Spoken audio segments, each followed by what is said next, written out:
Bom dia a todos. Vamos dar início à nossa segunda parte da nossa sessão de treinamento. Então, conteúdo da nossa sessão desses 2 dias, né? Então, a gente iniciou ontem com essa abordagem de qual seria o plano de trabalho para realizar essa migração, né? A gente começou a ver os planos de atividades e a gente ainda tem para hoje, né? Fazer uma exploração sobre os modelos de arquitetura que a gente pode estar adotando, né? Vamos estar falando hoje também sobre o add-on da localização brasileira para V12. E a gente também, ao final, vai fazer um entendimento do Upgrade Help, né? O Upgrade Help é o nosso direcionador do trabalho técnico. Lembrando que para esse trabalho a gente precisa ter uma boa organização, um bom plano de projeto, né? A gente viu ontem, para quem esteve ontem, viu que a gente tem diversas atividades repetidas e essas atividades são repetidas para minimizar o risco e garantir uma boa entrega, né? A gente também pede o engajamento do cliente nesse trabalho. Então, nessa metodologia, como a gente viu, ela é dividida em fases, etapas, a gente traz também um timeline de plano de atividades. A gente tem nossas atividades divididas em 3 fases principais, que é a diagnóstico, condução e entrega. Né? A gente tem, dentro disso, a gente tem atividades macros de preparação, né? De instalação de componente. Tem a atividade macro aqui que a gente chama de First Pass, né, que é a primeira passagem com os dados do cliente na nova versão. Depois a gente segue para o Dry Run, né, que é para a gente onde a gente tem os testes e homologação dos dados do cliente na nova versão. E ao final a gente tem um Go Live, que é a entrega. Né? Então a gente mostrou ontem, falou bastante sobre esse timeline, né? Aqui seria lembrando que seria para um escopo de baixa complexidade, né? Então a gente tem 2 semanas iniciais de preparação, depois as semanas corridas de condução e ao final uma última semana de entrega. Então essa aqui é a nossa visão geral desse plano de trabalho. Então a gente tem as fases, as etapas, né? A gente conversou bastante sobre o faseamento, né? E a questão aqui onde a gente tem a figura dessa curva, né? Onde a gente tem o resultado dos testes, da homologação, o resultado disso concentrado em PETs, que esses PETs, né, eles vão ser aplicados nas fases posteriores. Né, e depois a gente retoma esses testes de homologação até a gente chegar na entrega. Depois a gente começou a falar sobre o plano de trabalho, onde a gente tem a interação de recursos, tempo e uma visão inicial de custo. Né, aqui a gente tem essa visão geral das equipes, os skills. Né, conversamos bastante sobre essas fases iniciais de preparação. Depois a gente entrou na fase já de condução, onde a gente tem as diversas atividades técnicas. Então é aqui que a gente já tem a atualização dos componentes para 12, né, da 8 para 12. Depois ao final a gente chegou nas atividades funcionais, né? Então a gente tem inicialmente quadros de trabalho técnico e abaixo a gente tem os trabalhos funcionais. Tá. E agora aqui que a gente chega? A gente chega aqui na fase do Go Live, né? Que já é a fase de entrega. Então a gente pode perceber o quê? Que nos quadros técnicos as atividades elas se repetem novamente, né? Então a gente percebe o quê? Que aqui no Go Live a gente já tem atividades que já tá se repetindo pela 3ª vez, né? Lembrando que a gente, para cada fase, a gente vai estar trabalhando numa folder distinta, né? Então essas atividades técnicas elas são repetidas, né? Então aqui numa primeira linha aqui do Go Live, onde que a gente tem aqui? A gente tem aqui a presença do Customer Pre-Cutover Tasks, né? Essa linha ela é referente ao quê? Essa linha é referente àquela outra planilha que eu mostrei para vocês, que é a planilha das atividades funcionais. Então, lembrando que a gente vai estar compartilhando com vocês esse material. Então, aqui, inicialmente, a gente tem essa planilha, que é uma visão de EAP. Então, nessa planilha, o que ela tem? Ela tem a lista das atividades que a gente está vendo aqui na apresentação, né? Além da lista de atividades de forma cronológica, né? E também onde vocês podem estar utilizando no apoio da condução desse trabalho, ela também tem aqui um detalhamento técnico de cada atividade, e aqui a gente abre uma coluna adicional para que vocês podem estar adicionando novos comentários e compartilhando isso com a gente, né? Compartilhar isso comigo, compartilhar isso com a gente aqui da Sage, para que a gente consiga ajudar vocês durante essas tarefas, tá? Então, além dessa planilha, além desse material de apoio que é a EAP, a gente também vai estar compartilhando com vocês essa outra planilha aqui, que aqui são de atividades funcionais, né? Então, em qual momento que essa outra planilha de atividades funcionais ela é orientada para a execução? Então, se a gente voltar aqui na apresentação, a gente vê aqui na linha 11, aqui ó, Customer Pre-Cutover, né? Na linha 11. Então é nessa linha 11 aqui que a gente direciona o trabalho para essa planilha funcional. Tá? Então, voltando lá na apresentação, onde eu tenho aqui Pre-Cutover Tasks, né? Current Version, né? Então essa linha aqui de trabalho, essa linha 11 de trabalho, o que a gente recomenda? Que vocês utilizem essa planilha funcional, né? Então, nessa planilha funcional, o que a gente observa?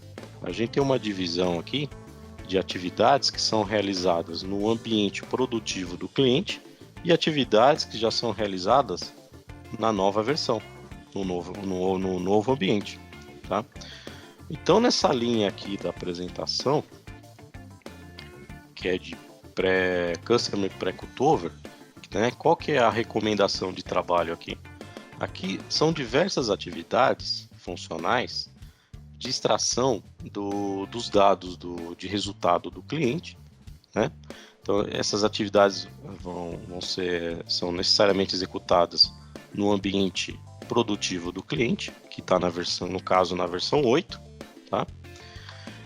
E depois, essas atividades, elas são depois orientadas para execução na nova versão, né? Para quê? Então, primeiro, o que a gente orienta aqui? Você no ambiente produtivo do cliente, a gente vai tirar uma imagem dos saldos de contas, né? Dos resultados, para quê? A gente tendo essa imagem de valores, de saldos do ambiente produtivo, essa mesma atividade, o funcional vai repetir numa nova versão, no ambiente onde está presente a nova versão. Para quê? Para que vocês consigam comparar se houve algum impacto em questão de resultados, de valores e resultados, né? Então aqui a recomendação é que se faça um comparativo, né, com o ambiente produtivo e com a nova versão. Tá? Então, inicialmente aqui tem a participação do Key User, né, onde ele vai estar executando essas atividades no ambiente produtivo, e daí por diante a gente segue já as atividades técnicas, né? Então aqui a gente volta a ter a questão da exportação e importação dos dados, agora aqui já na nova versão, né? Depois a gente segue com a validação desses dados, a execução do Sequence Monitor, né? Então, lembrando que essas duas atividades aqui de validação do Sequence Monitor são as duas atividades onde se realiza a transformação dos dados da 8 para 12, né? Onde a gente tem a indicação aqui do tempo, que são atividades que levam diversas horas, né?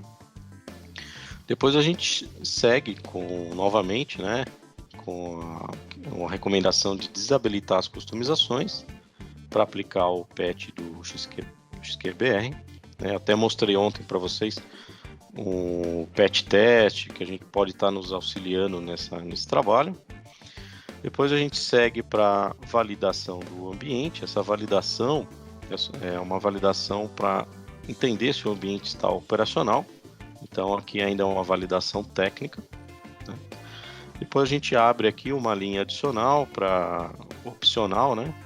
Para que, dependendo do ambiente do cliente, se ele tem mais algum add-on ou algum patch adicional para ser aplicado.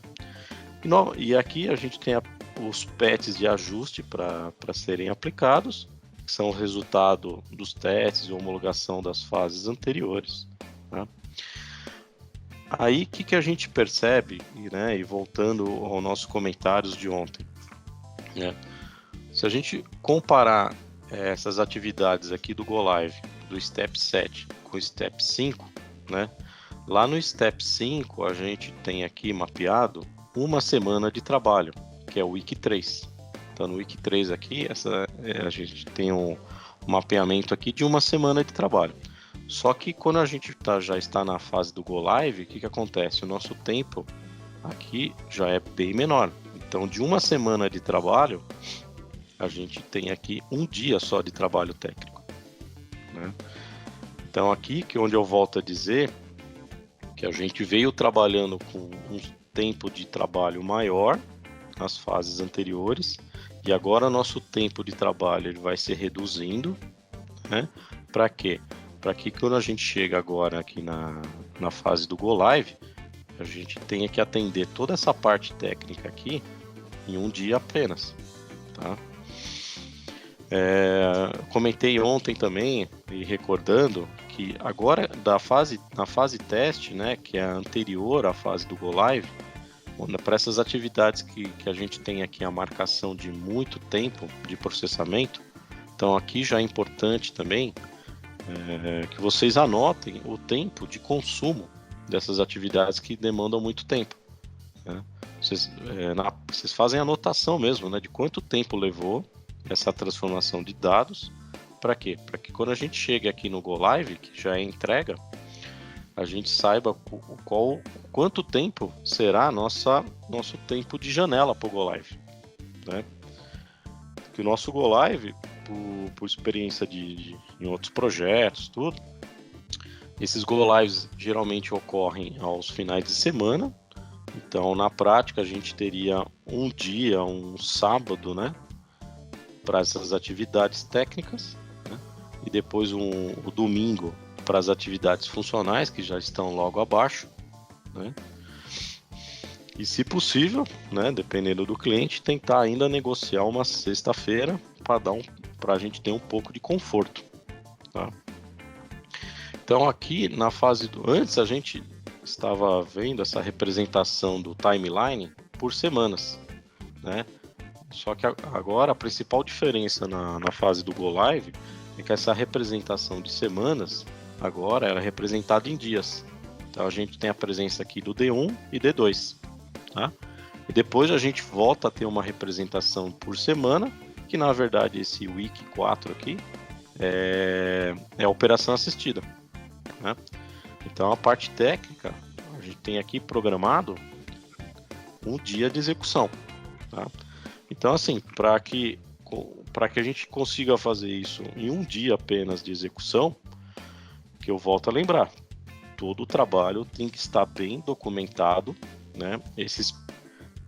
Tá bem documentado, toda a parte técnica bem detalhada, para que quando a gente chega nesse um dia só apenas de trabalho, que aqui a gente não espera ter mais dúvidas, né? Dúvidas técnicas, porque aqui não vai ter muito tempo para se fazer as coisas e voltar atrás, né? Então, o que a gente chama aqui atenção para aquela documentação que tem que ser realizada nas fases anteriores, né? Então, se a gente voltar aqui para a fase anterior, a gente tem aqui, ó, no step 4, na linha 36, que é a questão da documentação funcional e técnica, né? Para que quando a gente siga para a próxima fase, a gente já tem que ter todo o mapeamento técnico que foi do trabalho que foi realizado, né? Que a gente não chega aqui com dúvidas, tá? E a gente tem aqui ao final a aplicação dos patches de ajustes, né? Aí que eu chamo a atenção o seguinte: esses patches de ajuste que vão ser aplicados aqui no Go Live, se a gente já pular e ir para as atividades funcionais do quadro abaixo do Go Live, o que a gente percebe? No quadro funcional do Go Live, a gente não tem mais presente os testes UAT, tá? A gente não tem mais tempo para isso. A única coisa que a gente tem presente aqui no quadro funcional do Go Live são testes unitários, né? O que são esses testes unitários aqui?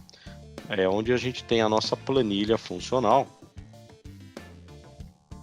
Aqui novamente, a nossa planilha funcional, que na prática são conferências de valores, né?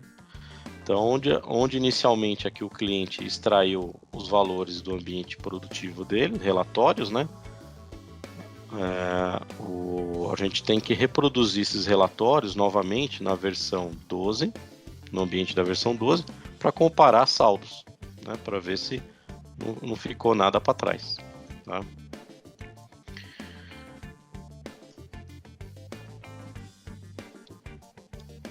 Mas aqui a gente não tem mais a presença de testes de UAT, tá? E também não tem mais nenhuma correção prevista, né? Porque a gente entende o quê? Como a gente montou esse plano para trabalhar com 3 folders, né? Aí que a gente chega agora no entendimento de por que trabalhar nesse plano de atividades em 3 folders. Lá na fase de dev, a gente tem um primeiro contato com os dados do cliente com a nova versão, né? Esse primeiro contato com os dados ele vai resultar nos primeiros patches, né? E na fase do teste que ocorre a validação desse patch, tá? Para quê? Para que quando chega agora no Go Live, a gente tem esse patch homologado, né? Então, quando chegar aqui no Go Live, além das operações, das transações do cliente estarem homologadas, a gente chega aqui na parte técnica do Go Live com esse patch também homologado. Porque agora aqui no Go Live esse patch vai ser aplicado, tá? Mas a gente não tem mais tempo para avaliar se ele está correto ou não. Então já se espera o quê? Que os testes realizados na fase de teste do Dry Run homologaram, além das operações, também o patch técnico, tá? E que esse patch está coerente com os ajustes e correções, tá? Então, tem mais alguma coisa aqui? Deixa eu ver se tem mais alguém aqui para... Precisa aprovar, adesão. Ok, acho que o pessoal já está conseguindo acessar aqui, tá? Então, na fase aqui do Go Live, a principal diferença é essa representação do tempo, onde a gente tinha semanas de trabalho, agora a gente tem dias de trabalho, né? Então, agora no Go Live, na parte técnica, a gente tem um dia apenas do quadro técnico e depois só mais um dia, né? Que é a nossa planilha funcional, para execução da nossa planilha funcional. O que eu coloco aqui ainda como recomendação é um teste unitário, né? Que é a referência da nossa planilha funcional para validação de saldos, né? Para ver se os saldos do ambiente produtivo estão coerentes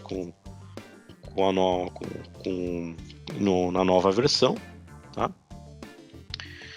E aqui no Go Live, o que eu chamo a atenção também é aqui na atividade 34, que é onde a gente tem a limpeza das tabelas temporárias, né? Lembrando quando eu falei lá da parte técnica, quando a gente tem a transformação, a validação e o sequence monitor, nesses processos, os dados são copiados para tabelas temporárias, né? Então, nessas tabelas temporárias, que a gente tem os dados originais, né, antes, até para a gente consiga até comparar depois da transformação, se eles sofreram alguma alteração, tá?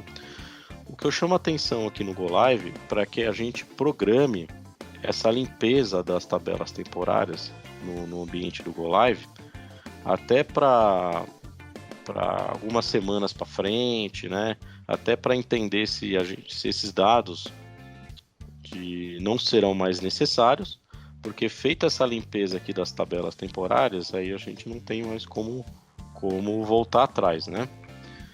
Então aqui o que eu como recomendo é manter por algumas semanas, né, esses dados temporários, aí observando que a gente não tem mais a necessidade do uso deles, faz-se a limpeza dessas tabelas temporárias, né? E não esquecer também depois de fazer a limpeza, por quê? Porque essas tabelas temporárias acabam ocupando espaço de banco de dados, né?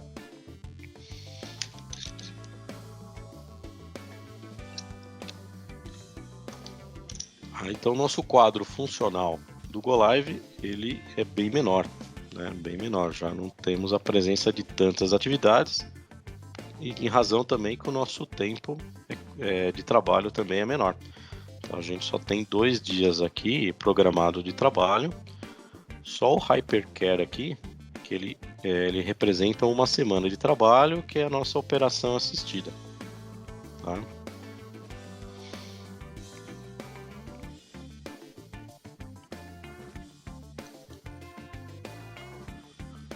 Ok, antes de eu entrar no modelos aqui, deixa eu ver se tem mais algum dado adicional. Então aqui na nossa planilha a gente tem a listagem dessas atividades em todas as fases, tá? Que é a nossa EAP. Aqui nessas linhas de cutover, que aqui eu oriento para quê? Para que a gente utilize aquela outra planilha funcional, né? Se a gente entrar naquela planilha funcional, o que a gente observa aqui?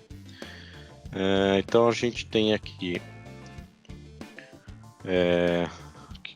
no ambiente produtivo, a gente observa que durante a First Pass, né, que é o primeiro contato com os dados do cliente, a gente aqui não considera a realização dessas atividades, tá? A gente já coloca aqui como recomendação que essas atividades aqui no ambiente produtivo do cliente já sejam realizadas nas fases de teste e do Go Live, né? Então o que a gente tem aqui? Que todas as invoices têm que estar postadas, né? Finalizar as tarefas da contabilidade, né? Executar relatórios financeiros, tá? Fazer tudo isso aqui para quê? Para que consiga comparar os dados do ambiente produtivo com os dados do ambiente migrado, né? Então é importante o quê? Que inicialmente extrai essa informação do ambiente produtivo para depois lá no ambiente migrado consiga se comparar, né? Então aqui a gente coloca um pouco mais de detalhe do caminho por onde pode ser feito essas atividades, né? Então a gente observa aqui que tem atividades que a gente nem coloca como recomendação na primeira fase, mas elas já são importantes para as outras, né? Por quê? Porque aqui nessas outras fases aqui, já são fases já próximo da entrega. Então aqui, aqui eu já passo a ter um cuidado com a qualidade, né? Então inicialmente eu tive na primeira fase eu tenho um cuidado técnico, né? Mas nas fases seguintes, que já se aproxima da entrega, eu já passo a ter um cuidado da qualidade do dado, né? Então aqui tem uma anotação aqui, que aqui essa atividade não se aplica para essa fase, mas ela acaba sendo recomendada para que seja realizada nas fases seguintes, próximo da entrega e na fase de entrega, né? Então aqui, descendo aqui, a gente observa também o quê? Que essas demais atividades funcionais, né, já na nova versão, elas estão orientadas para serem executadas nessa primeira etapa, depois não nas demais, né? Porque aqui já são diversas verificações, né, principalmente de configuração, só que o que? A gente observa o quê? Que aqui ela está presente, não, mas nas fases posteriores e na entrega ela não está presente. Por quê? Porque aqui são diversas atividades de validação de configuração. Então a gente entende o quê? Se você executou essas atividades na primeira fase e você identificou alguma necessidade de configuração adicional, alguma necessidade de configuração, de ajuste de configuração, né? Esses ajustes a gente orienta o quê? Para que eles sejam aplicados, para que eles fazem até, que, se possível, fazer até parte do patch de ajustes, né? Porque você colocando ele no patch de ajustes, a gente não tem a necessidade de... Cadê minha planilha aqui? Aqui, ó. A gente não tem mais a necessidade de voltar neles para as fases seguintes, ok? Por quê? Porque esses ajustes aqui eles já foram incluídos no patch, e esse patch ele já foi aplicado aqui nas fases seguintes, tá? Mas se caso você deseja validar, né, se realmente o patch está trazendo a configuração que você fez de ajuste aqui, você pode vir aqui e repetir elas novamente, tá ok? Mas aqui no caso a gente não está considerando, por quê? Porque a gente entende que o que você ajustou aqui, você já jogou no patch para ser aplicado para a próxima fase, tá? Aqui já são atividades de conferência, né? Então já fazem parte das fases próxima da entrega. E aqui também vocês percebem que tem uma divisão por módulo aqui também, né? Financial, Distribution, Manufacture, tá? Aqui também a gente pode associar o skill do recurso, né? Que a gente tem lá a identificação do recurso, né? Se é funcional ou técnico, mas além disso, aqui dentro a gente ainda tem a orientação de qual é o perfil desse funcional, né? Para poder realizar esse trabalho. E ao final dessa planilha aqui, a gente também tem uma abertura de específicos, tá? Então, além dessas atividades que a gente coloca aqui como recomendação, a gente abre aqui também umas linhas para os específicos. Então, lembra quando eu falei lá do início? Vou voltar lá na apresentação. A gente volta lá para o nosso primeiro quadro aqui. Aqui, ó, Specific Custom Elements. Então aqui a gente tem um levantamento dos específicos do cliente. Esse levantamento a gente pode o quê? Pode utilizar essa planilha aqui também para listar eles, né? Para quê? Que com isso a gente eles começam a fazer parte do nosso plano de teste, tá? Então você pode já alimentar eles aqui, né? E de que forma você quer considerar a validação deles no decorrer do plano do trabalho, tá? Então você já pode listar eles aqui e fazer o controle dele, tá? E aqui dentro a gente também aqui colocou para a gente ter aqui o controle, se o teste dele está pendente, está em processo, completado, se for completado com erros. Então por aqui essa planilha também permite a gente fazer o controle do resultado do teste. O que mais aqui? Além aqui tem um detalhamento técnico e novamente aqui eu abro aqui uma coluna para que vocês façam o comentário adicionais, né? Então vocês podem estar compartilhando esses comentários com a gente, né? Até para a gente entender aonde gerou dúvida, né? E aonde a gente pode ajudar melhor. Ok? Então a gente abre essa coluna aqui para que vocês consigam colocar as suas considerações. Tá? Que mais aqui? Então essa aqui seria a nossa planilha funcional. Tá? Que horas são? Ok. Tá. Então agora a gente pode entrar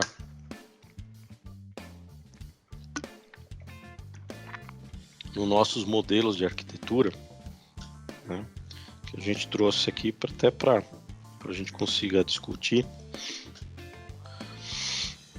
Então, dentro disso, a gente pode observar, comentar a respeito de benefícios e risco na adoção de um modelo para o outro. Aqui. Então, aqui nesse modelo, o que eu tenho aqui? Eu tenho a presença aqui no Source, eu tenho a presença do ambiente produtivo, né? Então hoje nesse modelo, os clientes estão aqui na versão 8, tá? Aí a gente tem no nosso plano de trabalho a folder dev, teste e live, tá? Então nessa representação, o que acontece? Aqui a gente tem o servidor do ambiente produtivo e depois a gente tem um servidor para cada folder. Tá? Essa representação aqui talvez não seja a necessidade de muitos clientes hoje, né?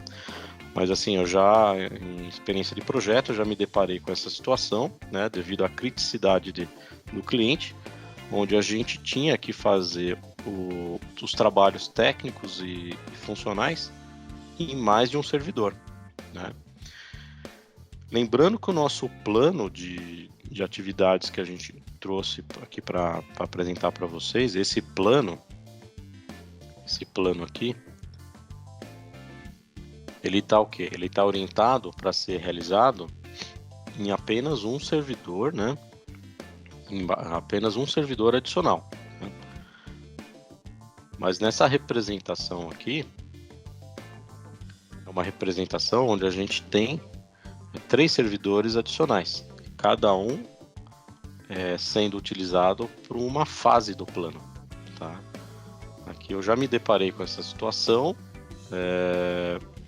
mas se a gente observar os outros modelos que eu tenho aqui eu tenho um outro modelo, né, que a gente tem a representação do ambiente produtivo e a representação dos ambientes adicionais, onde eu tenho um servidor só para a realização do trabalho de dev e depois um outro servidor para realizar o trabalho de teste de live, tá? Isso pode ser também um modelo que vocês venham adotar, né? Então, quando a gente conversou lá inicialmente, lá nas nossas fases, sua fase inicial, a gente tem aqui na fase de diagnóstico, a gente tem uma atividade aqui que é a nossa atividade 3, que é a definição do modelo de arquitetura, né? Então, esses modelos que a gente vai estar conversando agora, nesse momento aqui do diagnóstico, de preparação, que vocês vão trabalhar na definição, né? Dependendo da criticidade do cliente, né? Do porte do cliente, é esse momento aqui que vocês vão definir em qual modelo vocês vão trabalhar, né? Eu trouxe aqui para vocês hoje essa representação para a gente estar conversando um pouquinho sobre qual é o benefício de cada modelo e o risco, né?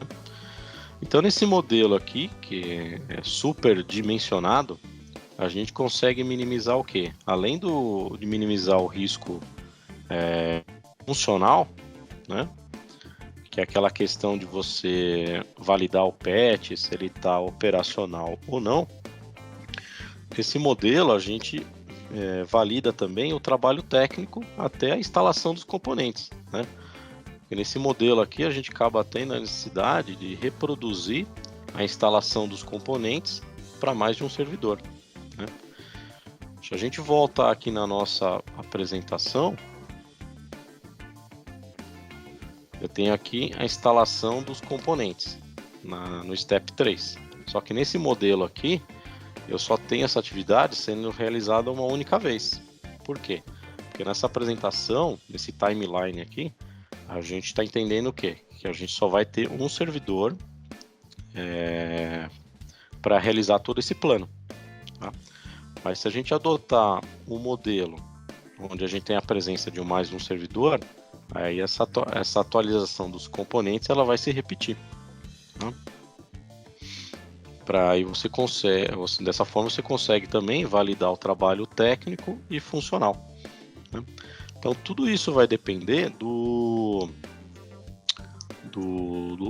porte do cliente, né? Do quanto é crítico o cliente que você vai estar trabalhando, tá? Então nesses modelos aqui que a gente observa, que a gente tem aqui, eu até trouxe a figura de um stop aqui, para quê? Que esse ambiente origem ele vai ser paralisado, tá? Então é importante que vocês discutam esse modelo com o cliente, até para ele ter esse entendimento mesmo, porque esse servidor que ele está utilizando hoje, né, com a versão 8, adotando esse modelo aqui, ele vai ser paralisado, né, e o cliente vai passar a utilizar um novo servidor, tá? Então aí volta aquela questão dos pré-requisitos, né? Até lembrar que essas questões de firewall, né? Entender como o cliente acessa esses ambientes hoje, né? Para que a gente não tenha problemas de acesso. Por quê? Porque tem que ficar bem claro para ele que ele vai passar a utilizar nesse modelo de trabalho aqui um novo servidor, tá? Por quê? Porque a gente tem muita atividade para ser feita e no nosso timeline aqui de trabalho, se a gente voltar no nosso timeline aqui, a gente tem aqui 4 semanas de condução, né? Se a gente for mais selecionar melhor aqui, a gente tem 3 semanas, que é nosso drive aqui, né? No nosso drive a gente tem 3 semanas, né? Então, se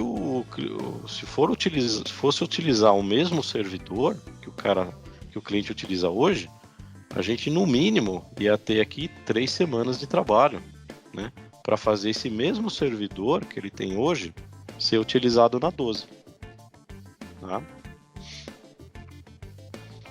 Então a gente teoricamente teria que parar o servidor que ele está utilizando hoje por 3 semanas, né? Mas a gente sabe que isso não é a realidade, né? Então por isso que a gente, nesses modelos, a gente traz a figura de um novo servidor. Então aqui a gente tem a presença de um novo servidor, onde esse ambiente produtivo vai ser paralisado e ele passa a utilizar um novo servidor. Aqui nessa representação a gente tem aqui também a questão do banco de dados, né? E logo acima do banco de dados há uma representação dessa telinha aqui que seriam os componentes. Então aqui eu tenho a presença do banco de dados maior, que são as folders. Esse menor aqui a gente pode entender como uma representação do nosso MongoDB, tá? Então a gente vai subir aqui, atualizar ou transformar os dados, né, nesse servidor dev, né, e também os componentes. Aí nesse modelo, para adotar esse modelo, também a gente tem aqui a presença da atualização dos componentes, também dos bancos de dados, MongoDB e assim por diante, tá? Se a gente passar aqui para o outro modelo, o que a gente tem aqui? A gente tem a redução do número de servidores de aplicação, né? Onde aqui a gente tem o dev sendo feito em um servidor e depois as fases teste live sendo feita no servidor de entrega, tá? Aqui também eu acho que é um modelo interessante também de trabalho, tá? Porque até para quem estiver realizando esse trabalho de migração numa primeira vez, o que a gente pode adotar aqui nesse modelo?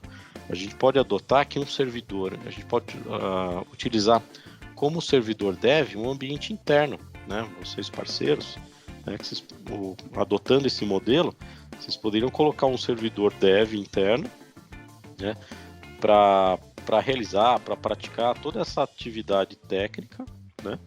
E depois, no servidor que vai ser entregue por cliente, que vai ser o futuro ambiente produtivo dele, ele já vai ter um servidor mais limpo, né?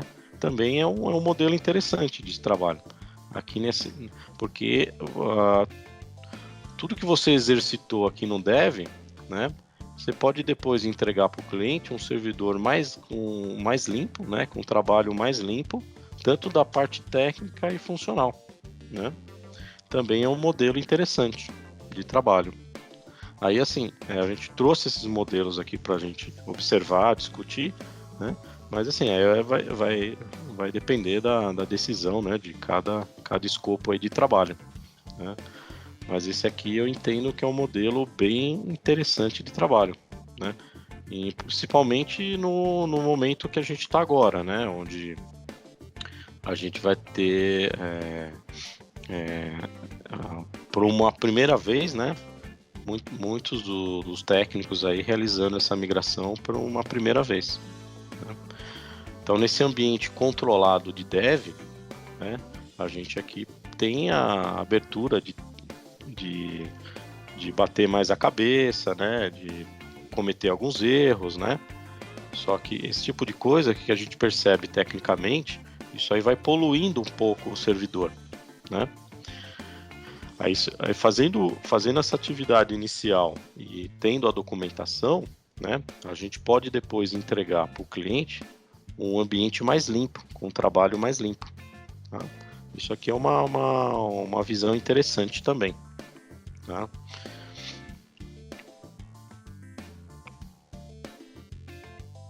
Esse daqui é o modelo que a gente faz referência a esse plano de atividades que a gente conversou, tá?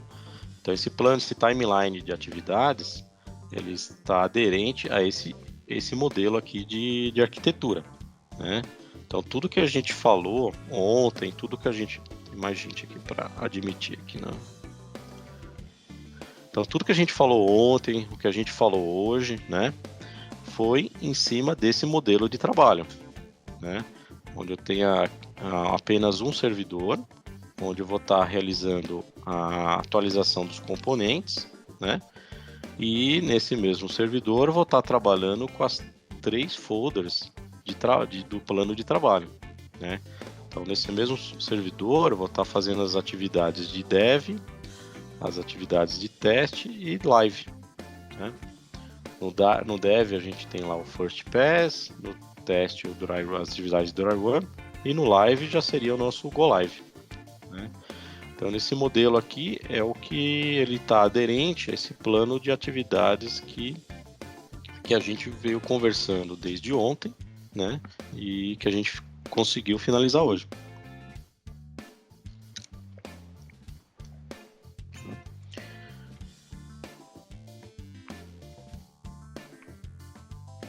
Vou mudar aqui e pular para o próximo aqui. Agora nesse modelo a gente já começa a ter riscos, né? Por quê? Porque nesse modelo aqui eu estou considerando o quê? Que o servidor que vai subir que vai entrar em ambiente produtivo vai ser o servidor que ele utiliza hoje, né? Só que esse modelo aqui ele ainda tem risco, né? Então, mesmo que eu fazendo a atividade de dev e teste em um outro servidor à parte, depois finalizar a fase de live nesse servidor produtivo que ele utiliza hoje, a gente ainda tem risco. Tá certo que a gente minimizou o risco, né? Por quê? Porque a gente trabalhou em um novo servidor com ambiente duplicado, fez tudo de dev, fez todas as atividades de dev, fez todas as atividades de teste, né? Com isso a gente conseguiu ter uma qualidade de trabalho mapeada, né? Até a documentação, né? Muito importante. né? Só que aqui a gente está considerando o quê nesse modelo? A fase de live já vai ser feita no ambiente produtivo, né? Então, nesse servidor aqui de teste e dev, a gente vai estar consumindo aqui as 3 semanas de trabalho, só que naqueles 2 dias de Go Live, a gente estaria fazendo nesse servidor produtivo, né? Só que aqui é importante que vocês entendam que aqui tem risco. Qual que é o risco maior aqui? Que esse ambiente produtivo não esteja disponível, né, no Go Live, né? Então nesse modelo pode acontecer muita coisa, né? Alguma atividade técnica que não estava bem mapeada, alguma atividade técnica que não estava documentada, quando chegar aqui no live, vai se bater cabeça, vai deixar o cliente sem ambiente, né? Na prática, sem emitir nota, né? Para quem utiliza o Sage como emissão de nota, nesse modelo aqui, se bater cabeça, vai deixar o cliente sem emitir nota, tá? Então, é um ambiente possível? É possível, só que tem riscos, né? Que a gente coloca aqui, ó, esse modelo de arquitetura não recomendável. Por quê? Porque ela tem risco. Por que a gente adotou anteriormente esse modelo de ambiente duplicado? Qual que é a principal razão disso?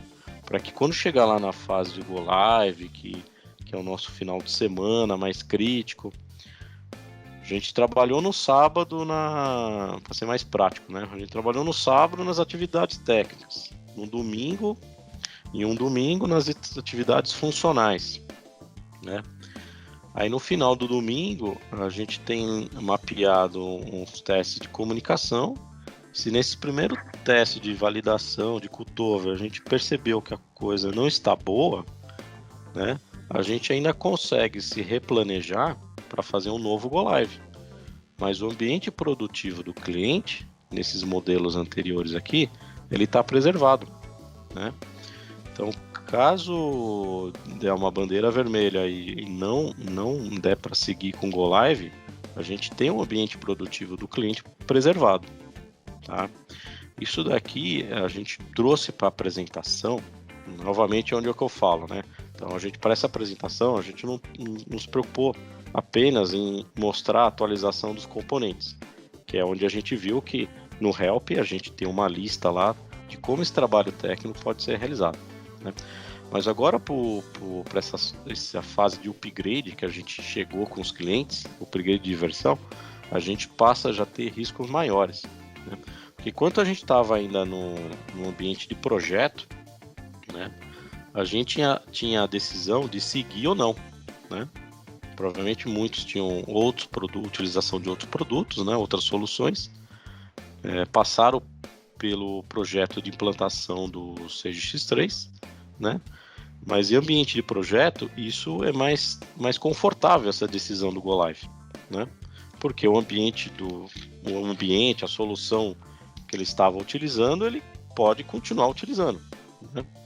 Mas agora, para esse trabalho de migração que a gente buscou trazer também para discutir esses modelos de arquitetura, né? Porque a gente tem um risco aqui de paralisar a operação do cliente, né? Porque como é que ele já está utilizando o Sage X3, ele vai ter que continuar utilizando após a migração, tá? Então, nesse final de semana de Go Live, se der uma bandeira vermelha, ainda o ambiente dele produtivo se mantém, né? Então, a gente ainda consegue replanejar esse Go Live, jogar para uma próxima semana, jogar para uma próxima data, né? Porque a gente tem aqui o ambiente produtivo preservado, tá? Mas aqui nesse modelo, que a gente não recomenda, tá? Mas pode ser uma opção. Aqui a qualidade do trabalho tem que estar muito boa, né? Porque aqui a gente pode correr o risco de paralisar o ambiente produtivo, né? Porque mesmo que a gente fez o dev e o teste, num ambiente à parte, num ambiente controlado, e a gente segue para fazer o live no ambiente produtivo, a gente tem um risco aqui de o cliente não ter o ambiente disponível. Na prática, aí, impacto maior na emissão de nota, né? Para aqueles que realizam a emissão de nota pelo Sage, né? Então, tudo esses modelos aqui tem que ser melhor discutido, né? Para que o key user, né? Que seja envolver o key user, envolver os usuários, o líder de projeto também do cliente, para que consiga tomar essas decisões, tá? Porque se a gente olha os modelos anteriores, tem a questão do envolvimento de custo, né? Nesse modelo aqui a gente tem uma situação até de redução de custo, né? Porque a gente pode depois descartar, né, esse dev teste, né? Só que assim, a gente diminui o custo, mas tem a relação do risco, né? Você diminui o seu custo, mas aumenta o seu risco, né? Então tudo isso aqui precisa ser bem avaliado logo de início, tá? E esse daqui é um modelo onde todo o trabalho é feito no ambiente produtivo do cliente, né? Só que para isso, aí que eu volto a dizer, ele teria que ter um downtime aí no ambiente dele de no mínimo 3 semanas, tá? A gente aqui novamente coloca um alerta aqui que não é recomendável, tá? Para que esse modelo seja adotado, tá?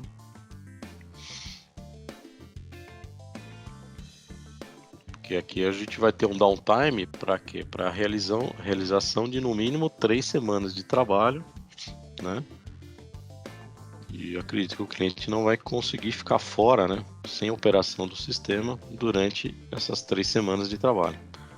Lembrando que o nosso escopo aqui da apresentação é para um cliente de baixa complexidade, né? Então essas 3 semanas elas podem levar mais tempo.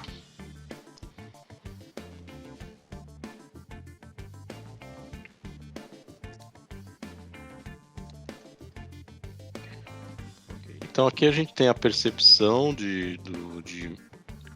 também de custo, né?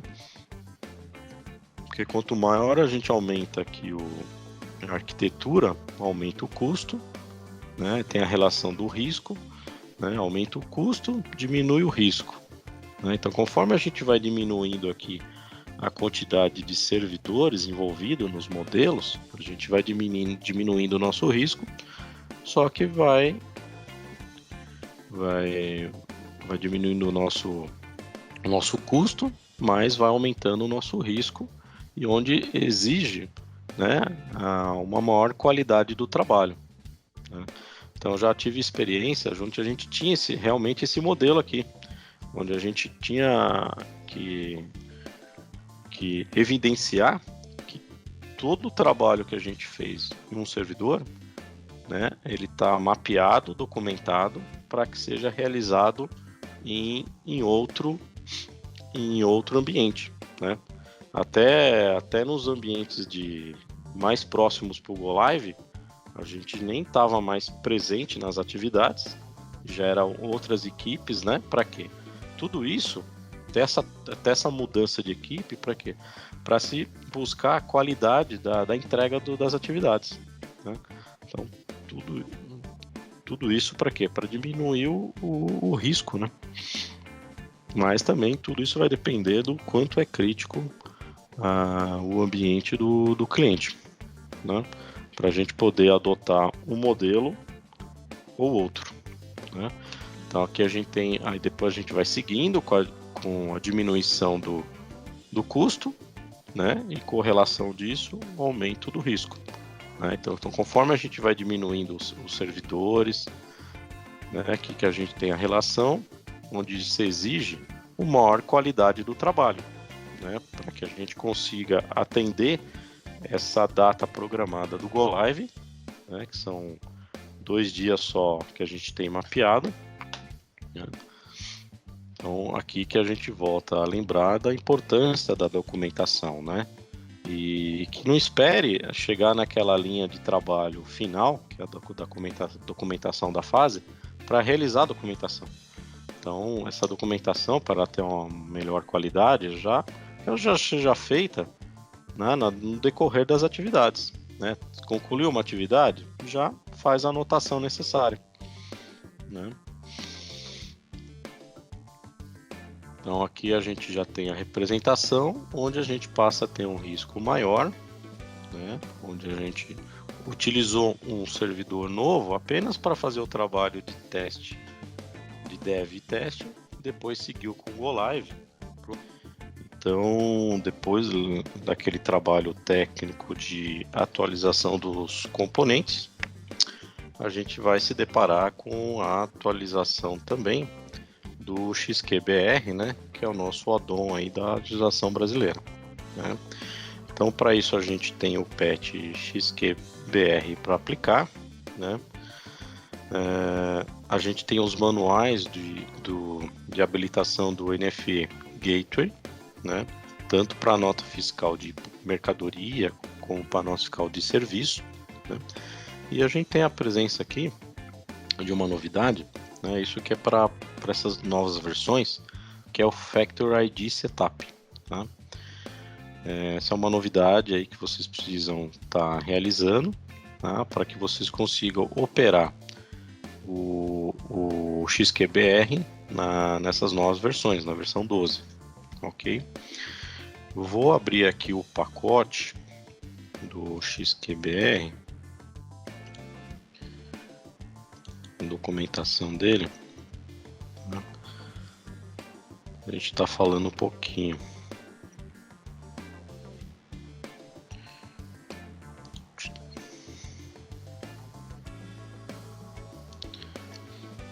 Deixa eu colocar aqui, ó. Então esse aqui é o pacote, aqui é só a documentação, tá? Eu trouxe só a documentação, que é o nosso patch do XQBR, né? Então aqui, inicialmente, o que a gente tem que observar é esse arquivo TXT, o que ele mostra aqui para nós, inicialmente.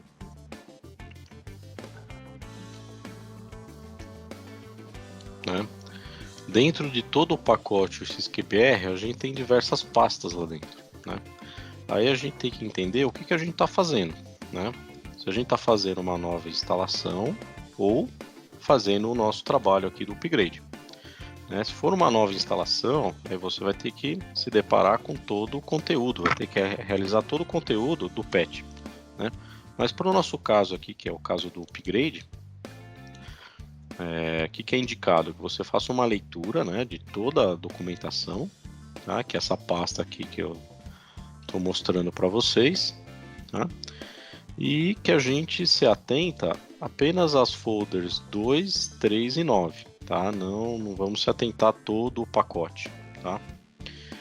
Então, de documentação, o que a gente tem aqui? Então, inicialmente a gente tem o patch, a documentação do patch.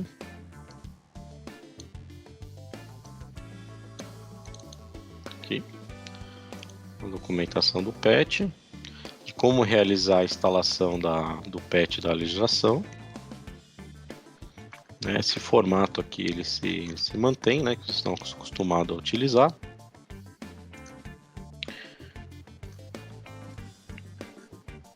Aqui então já começa com os pré-requisitos, né?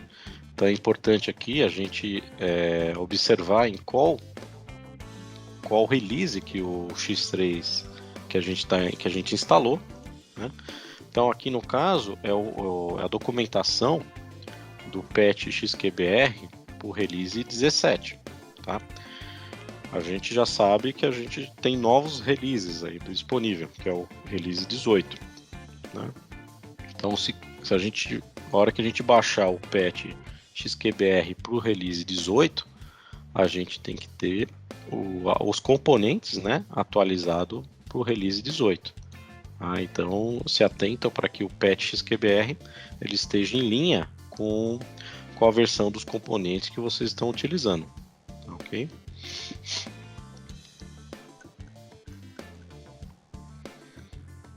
Aí são as instruções que os técnicos, né, no caso, já estão acostumados a utilizar, né? Em qual folder fazer a aplicação desses pets, né? Então a orientação que é a partir da folder X3, né? Depois ele entra na questão dos menus, né? Aí a orientação para realizar os trabalhos de habilitação do NFE Gateway e painel fiscal de mercadoria com painel fiscal de serviço, né? Aí ele segue aqui depois para o Factor ID, né? E as demais instruções aqui do PET, tá? Aqui também tem atualização de componentes, né, para o Syracuse, né? Só que lembrando que aqui a gente tem diversas atividades, né? Mas se a gente voltar lá para o nosso TXT inicial, o que a gente pede? O que se orienta para o upgrade? A gente vai estar realizando o 2, 3 e 9 apenas, né? Então a gente tem aqui o PET, né? Padrão, tá? De aplicação. Depois o que ele pede para fazer? O 2, que são a aplicação dos menus. O 3, que é a parte do NFE Gateway para nosso código de mercadoria e serviço.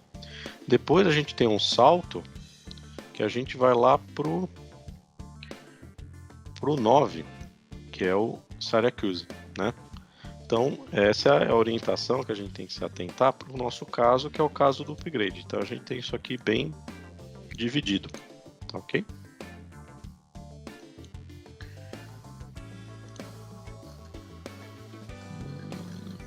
Tá. E aqui finalizando, né, a validação das transações, né, que aqui já começa. Isso aqui já é uma atividade que já faz parte, lembra das atividades que a gente veio conversando, que é a questão da validação do ambiente de forma técnica, né, para a gente deixar o ambiente operacional. Então isso aqui já é uma das atividades de validação do ambiente. Depois a gente segue para o manual de instruções do NFE Gateway.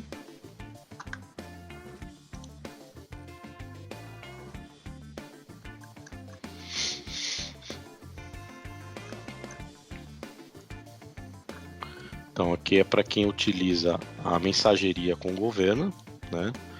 Para agora, para essa versão 12, a gente tem a utilização de essa mensageria realizada através de mensageria com APIs, né?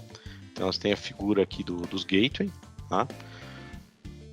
Essa parte de mensageria, ela vai estar sendo melhor demonstrada tecnicamente no nosso próxima sessão de treinamento, né, que é o Workshop em Técnico 2, né? Os nossos colegas vão estar apresentando para vocês mais tecnicamente essa mudança que ocorreu, né, do uso do Web Service, né, para o uso das APIs para realizar a mensageria, né? Então, se atentam aqui quanto à parte funcional, que a gente tem uma mudança aqui de tecnologia, tá? Então é importante o quê? Por isso que a gente voltar lá no nosso material de plano de atividades, vou mostrar aqui, já direto aqui na tela.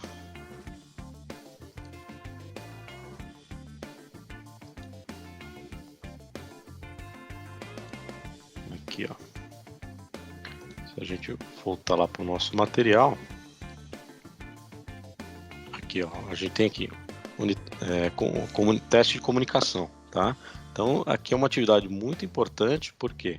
Porque a gente teve mudança de tecnologia para realizar essa mensageria com o governo, tá? Então, isso aqui, fiquem muito atentos com isso. Então, considerem essa mudança para homologação, tá? E dependendo do quanto é crítico o ambiente do cliente, na questão até de quantidade de notas que eles são emitidas por dia, dependendo de cada situação, você pode também considerar a necessidade de você fazer teste de volume de nota, né? Com essa volumetria também é importante, né? Dependendo de cada caso, né? Se eu tenho um cliente que emite muitas notas em apenas um dia, né? Devido a essa mudança de tecnologia, é importante que vocês considerem isso nos testes também, ok? Procurem fazer teste de volumetria para que vocês homologuem essa mudança de comunicação, né? E principalmente homologuem essa mudança no ambiente do cliente, né? Porque a gente entende que tecnicamente o RD faz essas simulações em ambiente controlado, né? Mas no ambiente de cliente a gente tem diversas variáveis, né? Se a gente voltar aqui no nosso modelo de arquitetura, né? Além da presença aqui do ambiente produtivo do cliente, a gente vai estar trabalhando com um novo servidor, né? Mas além disso, né? Em um ambiente de cliente, a gente tem outros elementos envolvidos, né? A gente tem firewall, né? A gente tem servidores dedicados para impressão, né? Porque vai ser utilizada a impressão de nota, né? Para impressão dos dumps, né? Então, considere, dependendo do cliente, considere também testes de volume, ok? Que o RD trabalha nisso, né, nesses testes, mas ele trabalha isso em ambiente controlado, né?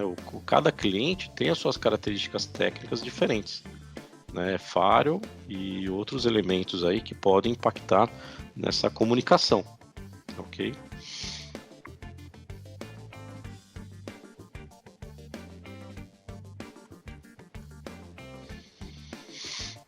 E aqui voltando para o manual do NF Gateway, a gente tem aqui os steps de instalação, aqui é bem técnico, tá? É bem técnico. Aí depois ele entra nas questões aqui funcionais, tá? De configuração. Aqui na prática é seguir a descrição aqui do manual, né?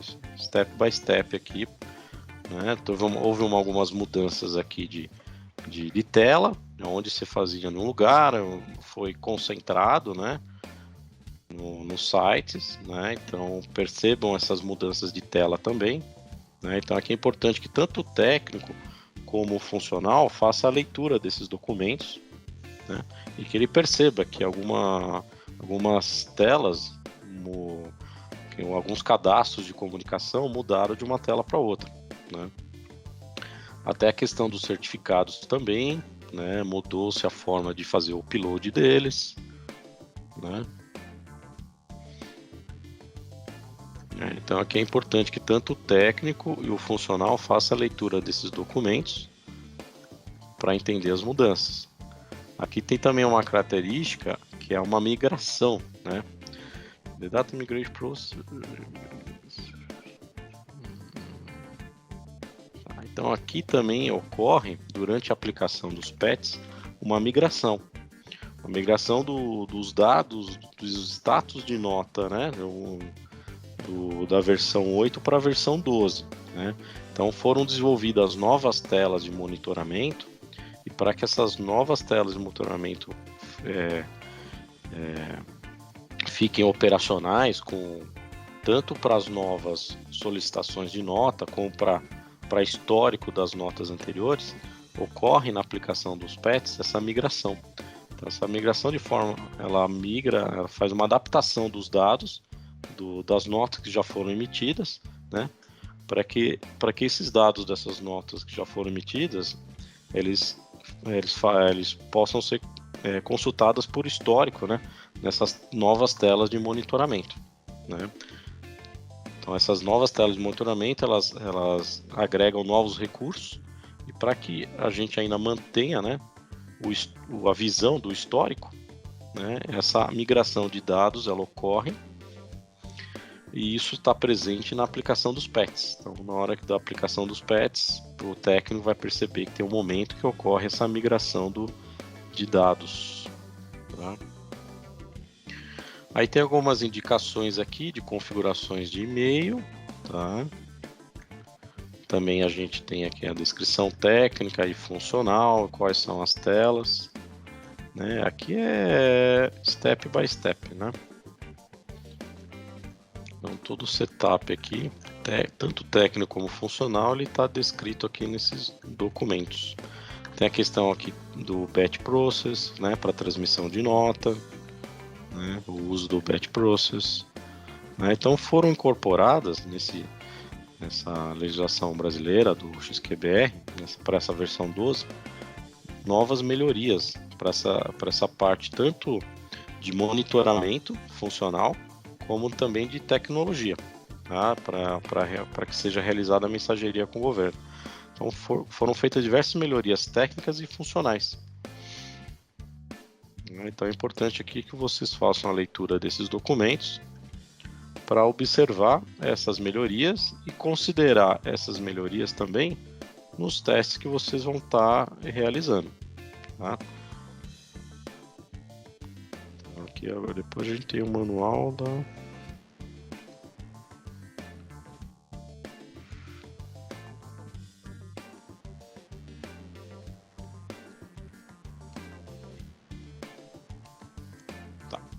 Aí depois a gente tem a gente viu a documentação de mercadoria. Aqui também tem a documentação para operações de serviço, né? Eles são bem parecidos na questão de configuração.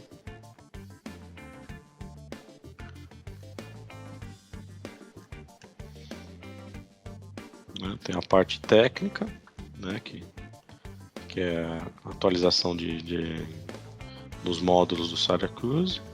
Depois tem as atividades funcionais de parametrização, né, parametrização, certificado, né, o upload do certificado, configurações para envio de e-mail,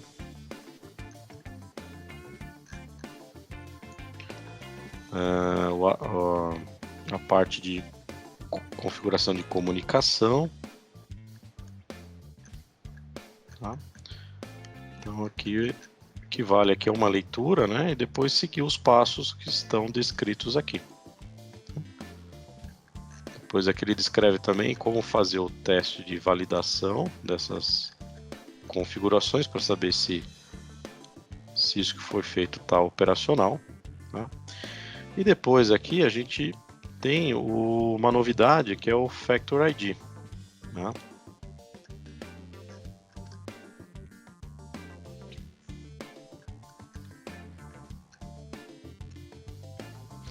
Então, assim, para que vocês consigam operar as telas do XQBR com a versão 12, né, é um requisito aqui que vocês sigam essa documentação do Factor ID, né, para que você consiga operar com as telas. Então, isso aqui é uma novidade para 12. Né, tem uma parte técnica, né, que é feito aqui no arquivo Node local, tá? Tem uma parte técnica que é feita nesse arquivo. Deixa eu entrar no servidor aqui, mostrar onde é feito isso.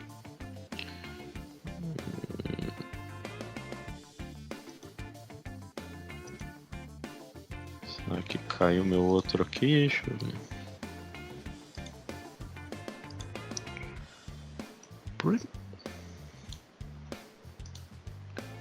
Esse meu outro servidor está aqui.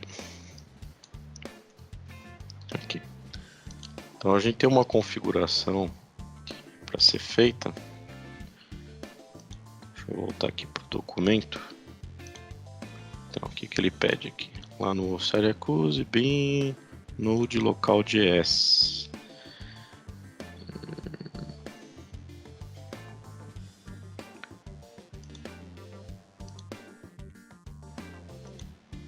Que já é um pouco mais técnico.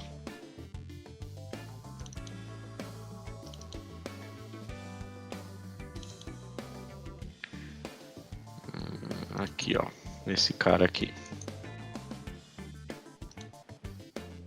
Tá? Então aqui, essa linha aqui a gente tem que adicionar, tá? Fez a adição dessa linha, o documento já descreve também que você vai exigir fazer um stop start aí do serviço, né? Para que ele passe a considerar, né? Então a gente tem essa parte técnica para ser feita e também tem a parte funcional.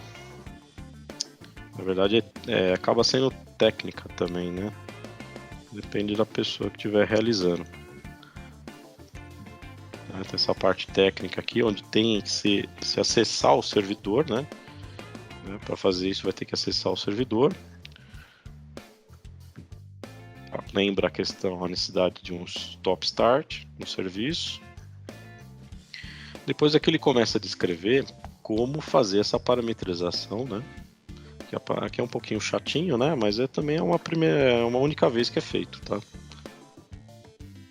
Ele descreve como fazer, quais são as telas onde isso deve ser feito, são as telas de... Então, inicialmente é feito no Security Profiles, depois a gente faz isso no Roles, depois no Groups, né? Depois vai repetindo isso por Users, né? Tudo isso aqui para que a gente consiga operar com essas telas do XQBR nessa nova versão da 12, né? Então temos que habilitar esse Factor ID. Ele aqui, ó, né? Então inicialmente a gente faz as configurações, depois a gente volta e vai habilitando esse cara aqui.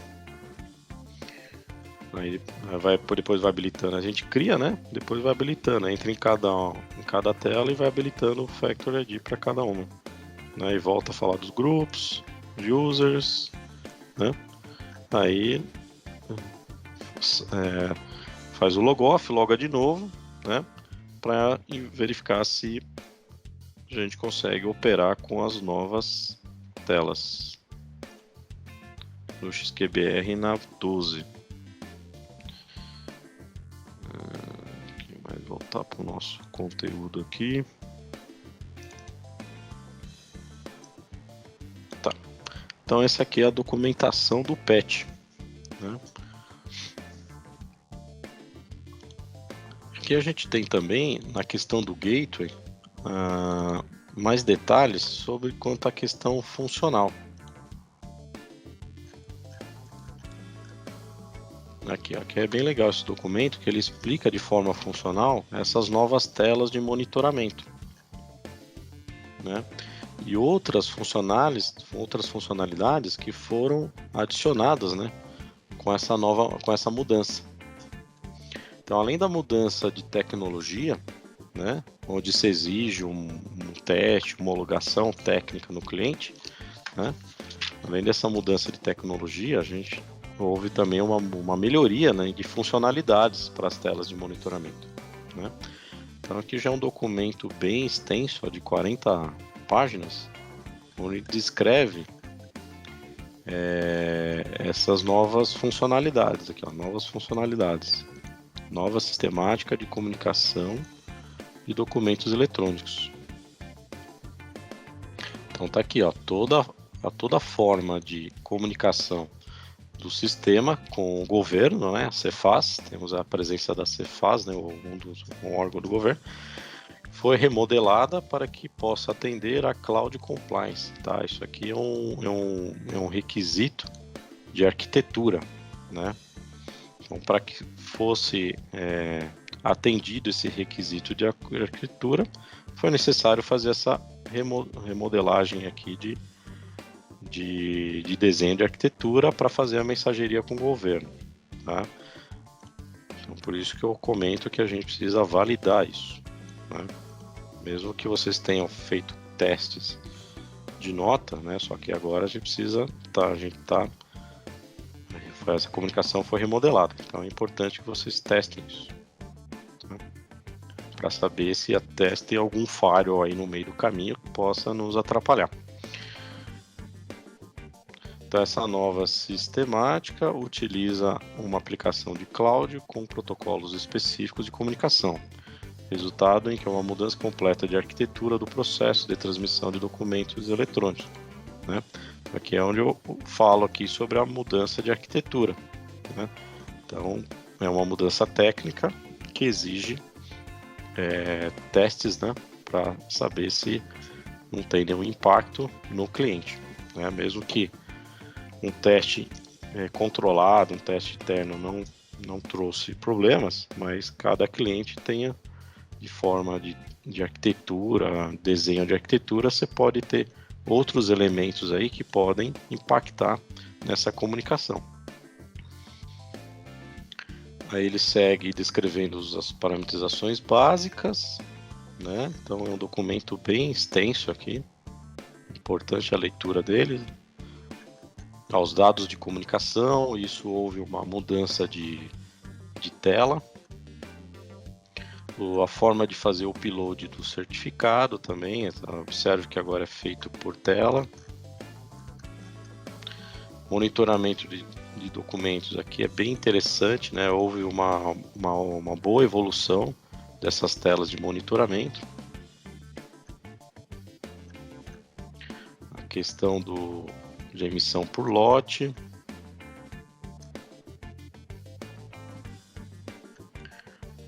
O envio, destinatários adicionais, parametrização de e-mail, questão do DANF, a gente tem uma novidade aqui que é você poder pré-visualizar o DANF, né? Isso é bem legal. Então você tem uma visão aqui do resultado do DANF. Isso aqui é legal porque ajuda a gente até o usuário, né, a fazer uma validação dos dados legais, né, da parte de valores, né, tributos aí, para saber se está coerente até antes da emissão, né, aqui a nota não está autorizada ainda, né. Aqui vale também uma boa leitura, que ele comenta sobre o que eu falei da migração dos dados. Então a questão como ocorreu uma mudança para que essas novas telas de monitoramento a gente consiga ter a visão do histórico, né? Então foi incorporado no PET, né, do XQBR, essa migração de dados, né, para que a gente não perca a visão do histórico, ok?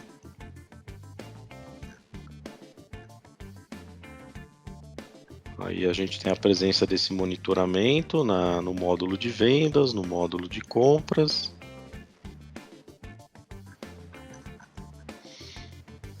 Né? Aí essas telas de monitoramento elas trazem diversas funcionalidades adicionais. Aqui é um documento muito bacana, tá bem explicado, bem documentado, que explica, né? Aqui já tem os prints. Aqui tem um quadro bem legal aqui. Comunicação com a Cefaz. A visão dos logs. Envio de e-mail.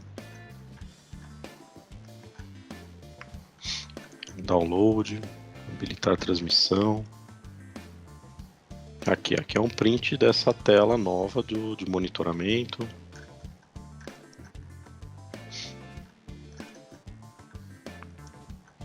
Inutilização de número. Eventos. Que é um outro quadro bem bacana.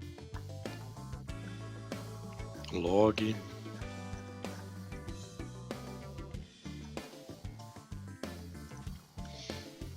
Para a gente visualizar o XML, cancelar a nota. Carta de correção.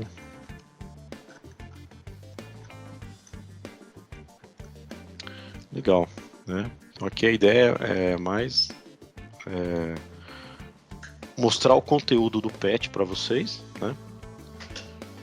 E depois na nossa próxima sessão, que é o técnico 2, vai ter uma explicação sobre essa mudança de tecnologia novamente, tá?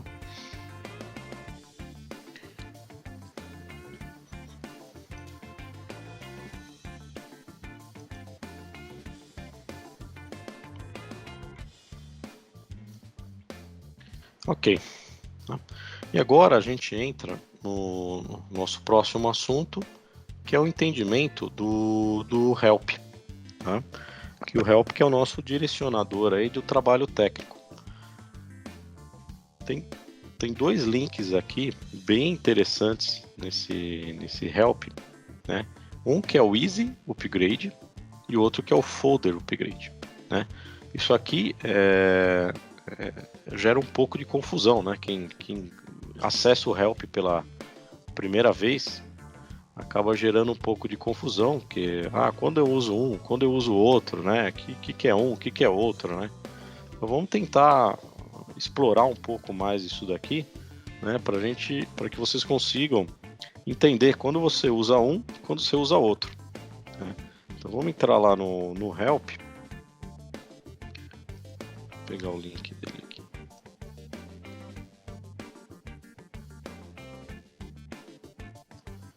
Vou pegar o link do help aqui. Link aqui, eu acho que eu já deixei ele disponível logo nas primeiras atividades lá. Cadê ele aqui? Aqui, ó, lá no modelo de arquitetura.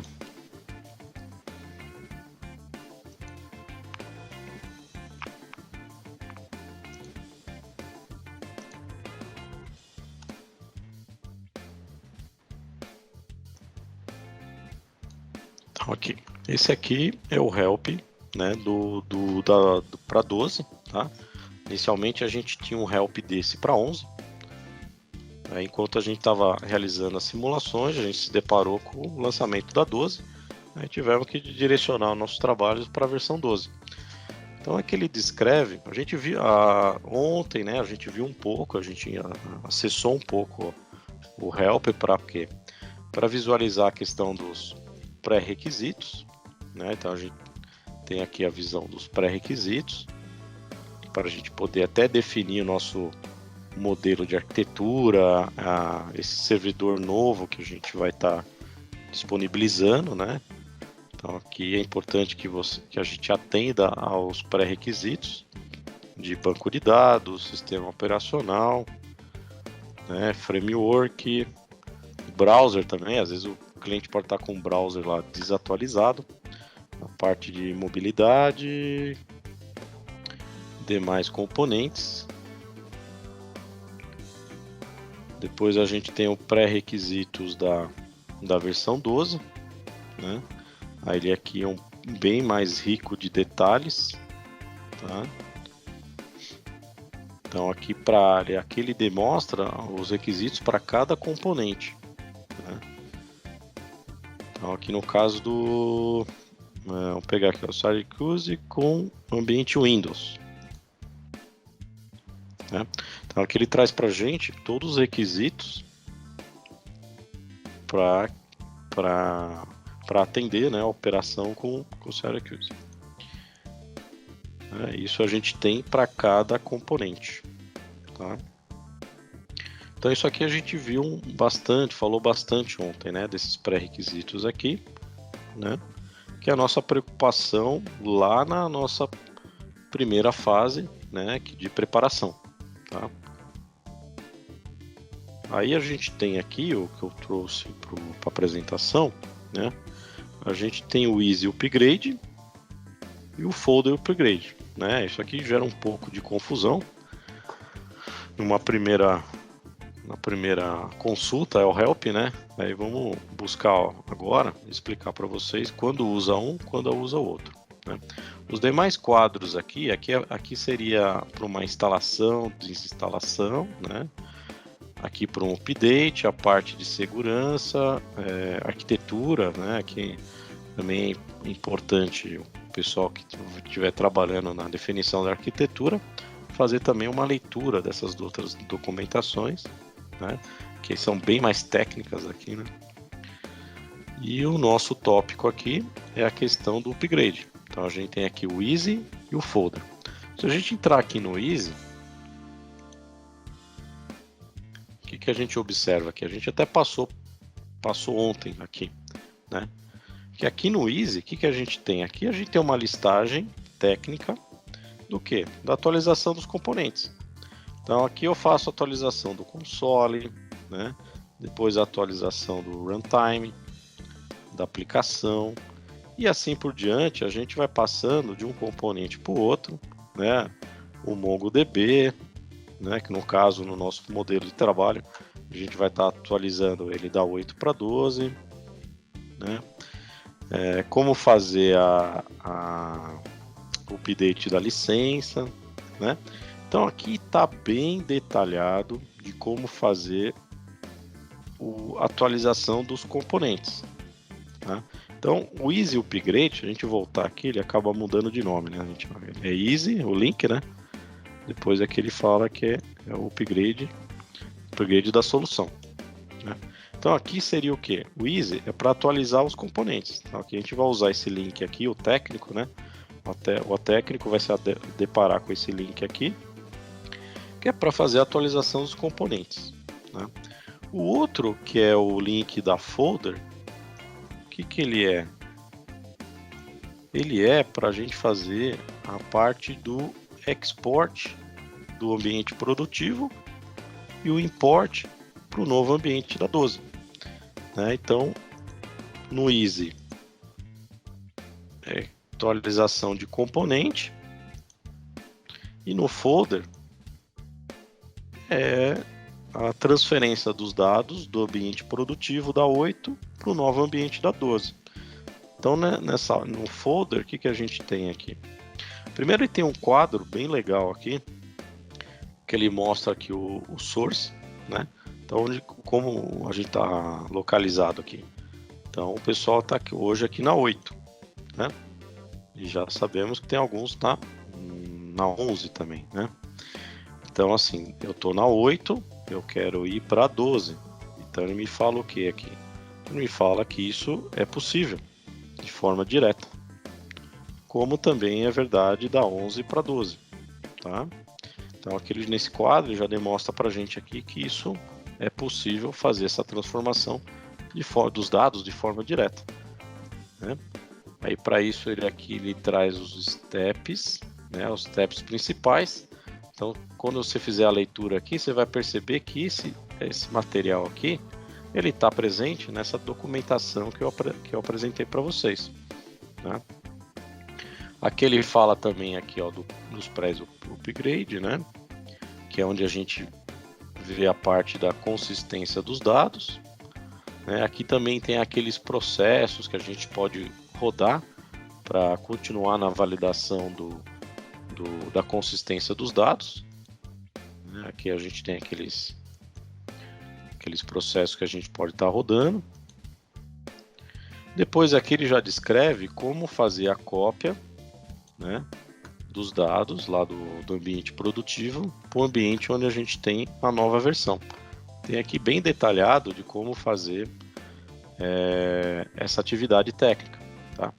Esse detalhamento aqui, pessoal, tanto do Easy como do folder, eu não coloquei isso na nossa planilha lá da EAP. Por quê? Porque aqui ele já está bem documentado de como fazer isso, tá? Então, se a gente olhar lá a nossa planilha na EAP, aqui na parte aqui, ó, na instalação, né?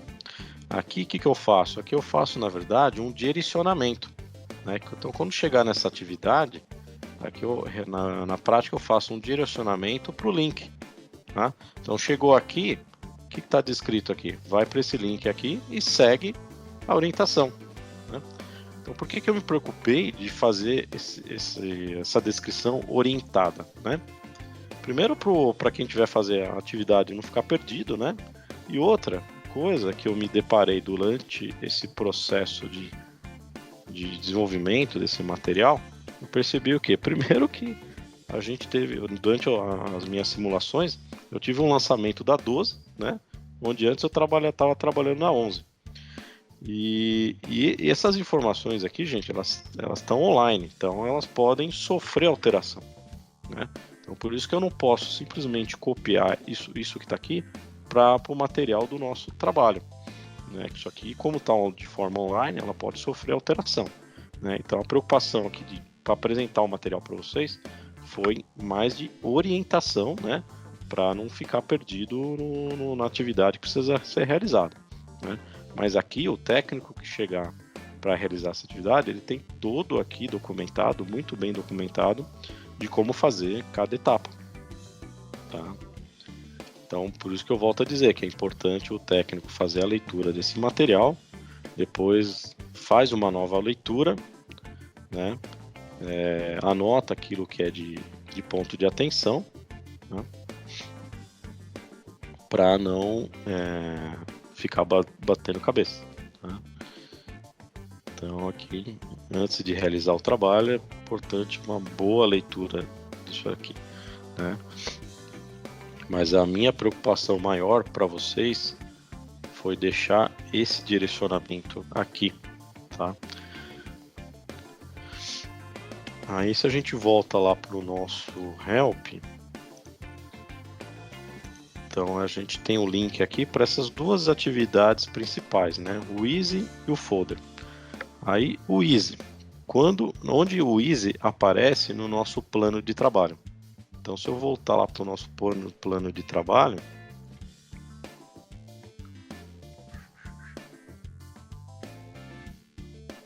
opa, cadê aqui?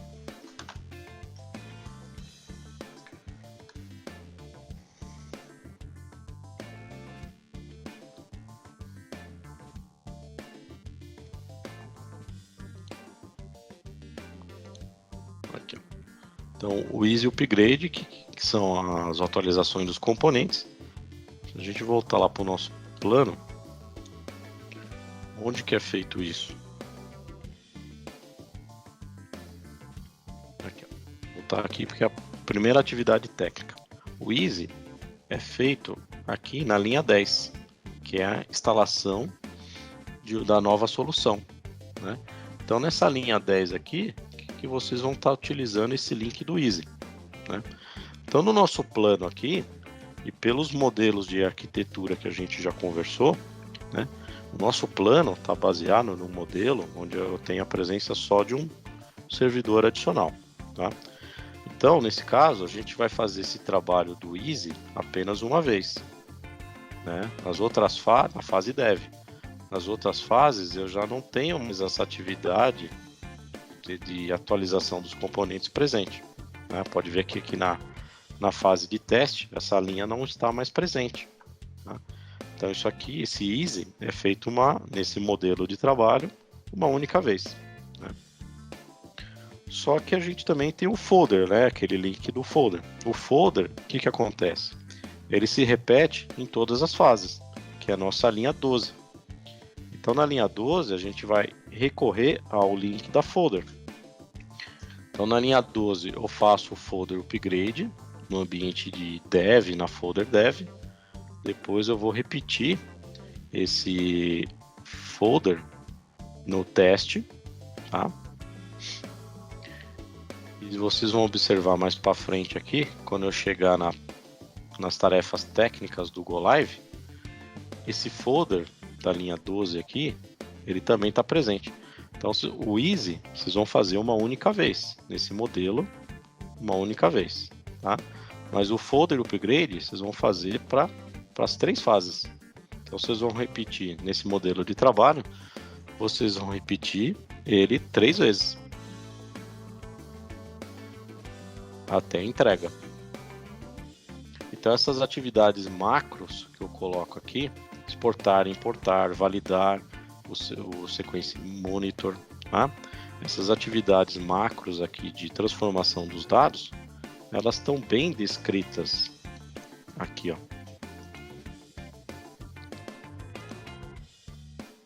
Elas estão bem descritas aqui, tá?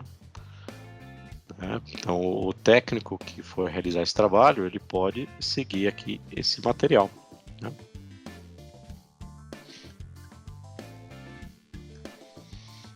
Tem alguns pontos de atenção aqui, que é a parametrização do batch server, tá?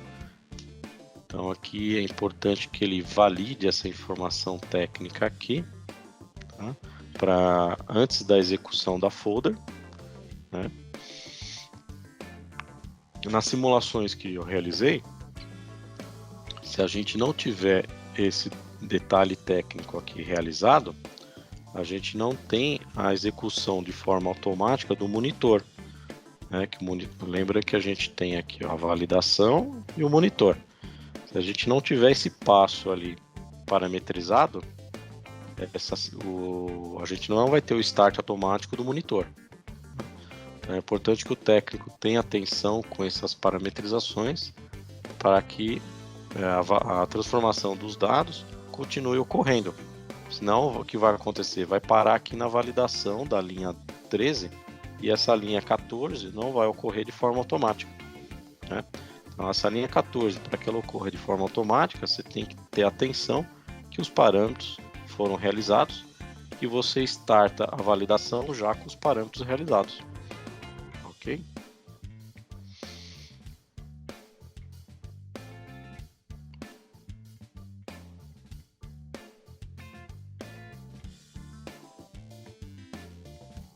Eu vou mostrar aqui para vocês onde é feito esse detalhe técnico aqui. Deixa eu entrar no servidor. Esse aqui é o nosso servidor da 12.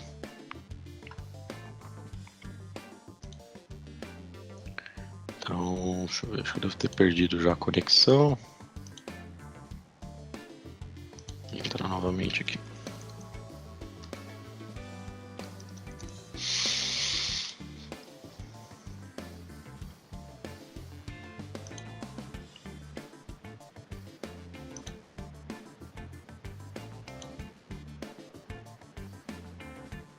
Aqui ele está estopado, né? Então é importante que já deixe ele startado quando for validar a folder, né? E aqui a gente tem esse detalhe técnico aqui, né? Que por padrão ele tá 0, né? Então aqui a gente pode, ao fazer essa alteração, com essa alteração o monitor ele vai ser executado de forma automática. Esse monitor aqui, né? Então esse detalhe de parametrização tem que estar atento a isso, né? Para que esse monitor lá que eu apresentei ontem para vocês, ele seja startado de forma automática, né? Esse plano de migração, né? Até que quem cria o plano de migração é o processo de validação.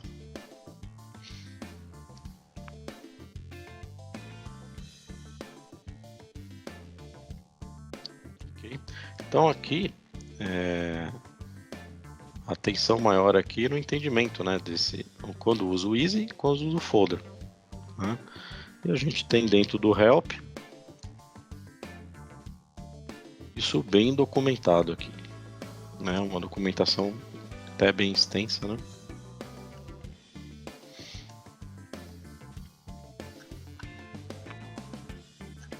Okay, aqui vale uma boa leitura do técnico que vai estar realizando essa atividade.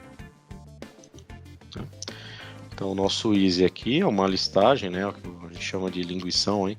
Uma listagem técnica aqui da ordem de atualização dos componentes. Ok? E o nosso folder, né, dentro do upgrade folder, aqui é para a transformação dos dados, né, a transformação dos dados da 8 para a versão 12. Tá? O que mais que a gente tem dentro do folder? Aqui, ó, requisitos funcionais, que é aquilo que a gente já passou, né? A gente já passou ontem por aqui, que é como verificar a consistência, né? Então, se a gente volta lá para a nossa planilha, para a nossa EAP, na nossa planilha, o que a gente tem? A gente tem o direcionamento do trabalho. Então, quando eu chegar aqui, ó,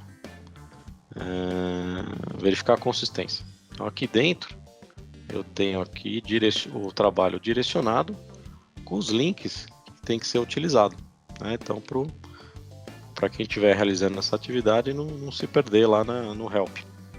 O help no início ele traz um pouco de confusão. Qual momento eu uso uma coisa, qual momento eu uso outra.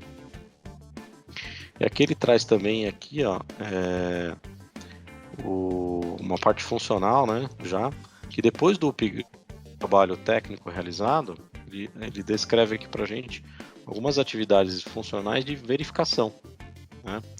Então é importante entrar aqui e seguir essas atividades funcionais para estar verificando as parametrizações tanto do Financials como do Distribution, tá?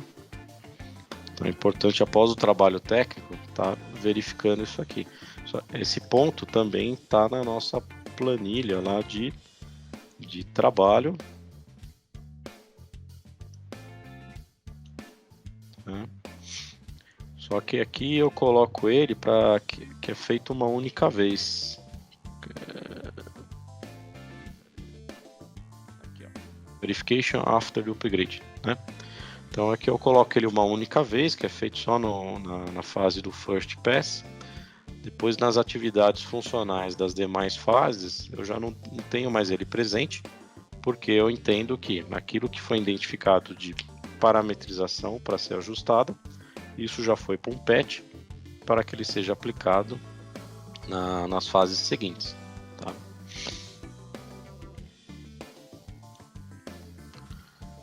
O que mais aqui? Então eu tenho aqui a parte da transformação dos dados, eu tenho aqui algumas atividades funcionais após a migração.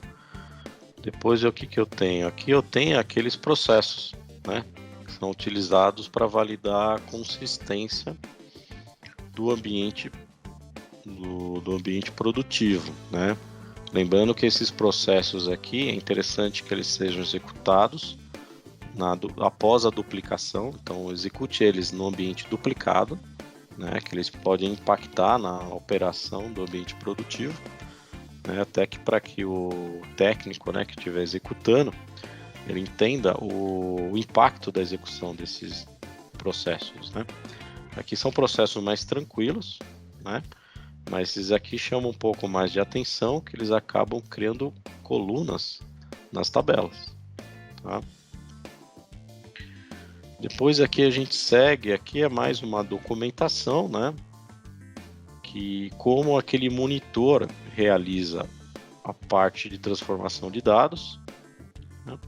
Uma coisa interessante aqui, não sei se vocês notaram, deixa eu ver se eu tenho aqui, que a gente tem o nome das tabelas que são temporárias, né? Essas tabelas temporárias, elas adiciona-se a letra U, né, no nome dela. São as tabelas que foram criadas. Tabelas. Tá aqui, ó. Encontrei. Então aqui, vocês vão verificar que depois do monitor foram criadas diversas tabelas temporárias. Então aqui no exemplo, ITM Master. Então vocês vão observar que criada uma tabela temporária U ITM Master, né? Então depois da transformação vocês vão ter as duas tabelas, tá?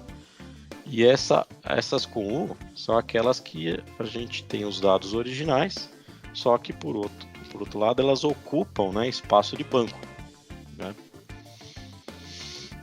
Então depois que todo o trabalho for realizado e está coerente, vocês podem voltar e limpar elas aqui, essas temporárias, né? Então de prática aqui, o que eles fizeram foi adicionar a letra U, né, para a identificação das tabelas temporárias. Né? Isso aqui vai ser muito útil durante a validação dos testes, né? Então tem toda a listagem das tabelas temporárias. O que mais aqui?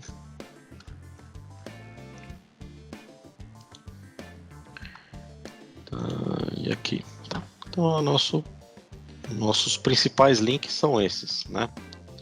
O Easy e o Folder são os que os técnicos aí vão estar mais utilizando, né? E anteriormente aí na preparação os links de pré-requisitos, né? Então essa aqui é a nossa orientação técnica da versão 12.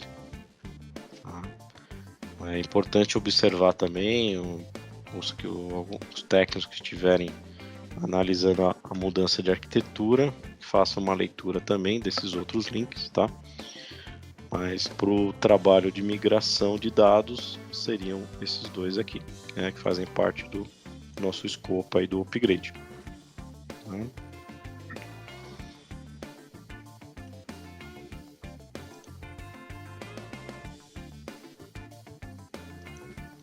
Ok, então aqui está a nossa página do upgrade. Tá? Só fazer uma adição aqui de uma informação para vocês. Foi uma coisa que se deparou essa semana. Deixa eu já comentar com vocês aqui, para vocês não sentirem falta isso quando vocês estiverem na 12, né? Que aqui na 12 a gente tem uma adição aqui da locates aqui, ó. Então para 12 a gente teve a adição aqui do PTBR, tá? Só que quando vocês, eu até não fiz aqui nesse ambiente para a gente poder demonstrar isso. Aqui ele não está habilitado, tá? O PTXQBR, né? Ele não está habilitado, né? Se a gente for entrar aqui no perfil do usuário, a gente só tem aqui o português Portugal, PTPT, tá? Para que o PTBR apareça aqui, vocês precisam vir aqui, né? E habilitar ele, tá? Aqui já faz parte das traduções, né, para o PTBR. E essas traduções elas estão sofrendo atualizações conforme os releases, né? Então aqui eu estou no release 17, né? A gente já tem o release 18, então provavelmente no release 18 essas traduções para o PTBR, né, já sofreram atualizações, né? Então os meus menus aqui eles estão em inglês, tá? Eu ainda não tenho a opção do PTBR. Aí vamos habilitar aqui. Vamos ver se eu não tinha feito ainda para esse ambiente. Vamos tentar fazer aqui, ver se a gente consegue. Então eu vou habilitar. E aqui a gente tem demais personalizações que podem ser feitas. Vamos salvar. Habilitamos.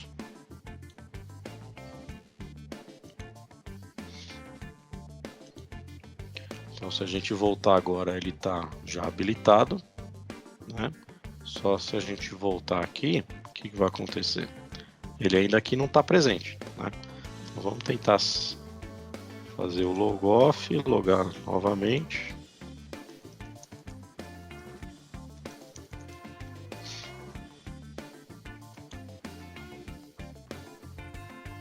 Vamos ver se ele já... Então ainda aqui está em inglês. Vou tentar alterar aqui. Opa, legal. Agora a gente já tem aqui presente o português Brasil, né? Então vamos selecionar aqui.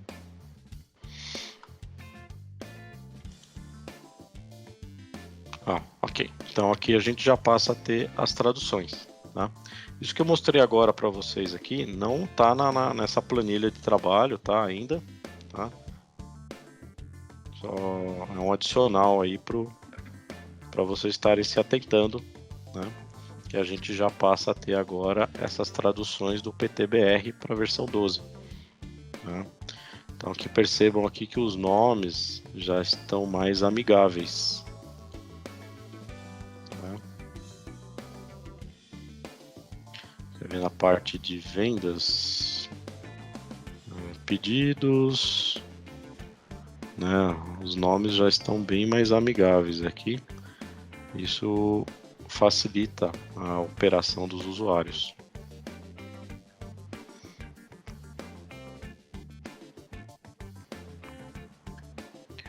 Ok, isso aqui foi um adicional para vocês, não está ainda nessa planilha de trabalho. Tá?